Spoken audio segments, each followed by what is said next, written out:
At this point, so now you're working with Hackworth directly, and are you starting to sense his frustration about the war at all?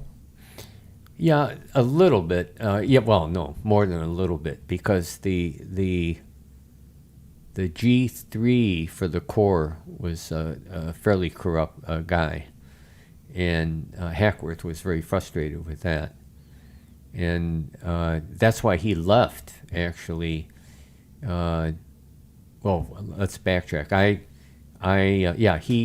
He was moved down to the Vietnamese Airborne because he really was not happy. I think he might have been moved.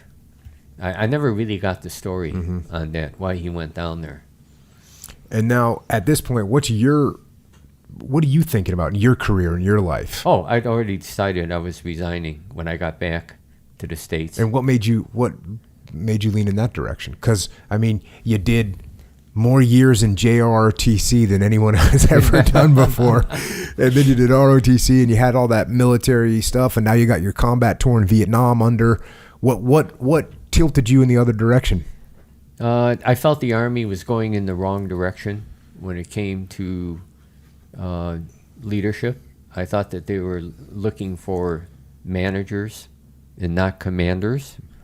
I was in some positions during my career where I had access to officer efficiency reports, and I could see where the ratings of the senior officers, the lieutenant colonels, the battalion commanders, where the tendency was to give the managers high ratings,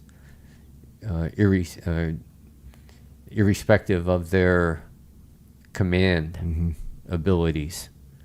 And then my personal career was not managed very well.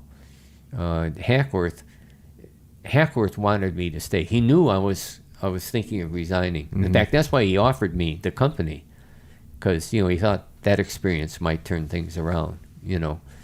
And so I am still with Hackworth in the battalion, right? And he contacted his friends at the Pentagon, and he said, "Listen, you guys, we got a stud here, and he's thinking of leaving.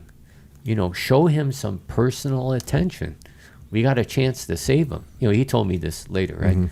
So I get this letter from the Pentagon. I'm out in the middle of nowhere, and this first letter they'd ever sent me, and they said, "Dear Captain Mukoyama, we have reviewed your 201 file very carefully, right?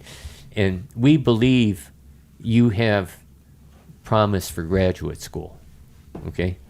Only problem is I already had my master's degree, which means that they didn't really pay a lot of attention, right? Their review. I showed the letter to Hack, and I said, "Hack, this is crazy. I'm going to put my career in the hands of these guys, and that pretty well sealed it for me." And so did you submit your resignation while you were still in Vietnam, or did you come home? As soon as I came home, I did. I wanted to finish the tour in Vietnam, which I did. And then I told the Army, I'm going to be out of here, and so they assigned me to Fort Sheridan, Illinois, right? Because I lived in Chicago, and I had 3 months there, and then I was done.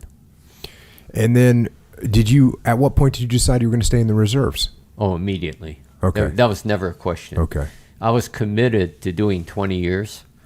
Turned out to be 32, but I was committed to doing 20 because, especially at that time in 70, 71, the reserve components didn't have a lot of combat experience guys, and I felt that it was important that I try to help, the reserves be ready, basically, and I had something to contribute, so that's why I joined the reserves.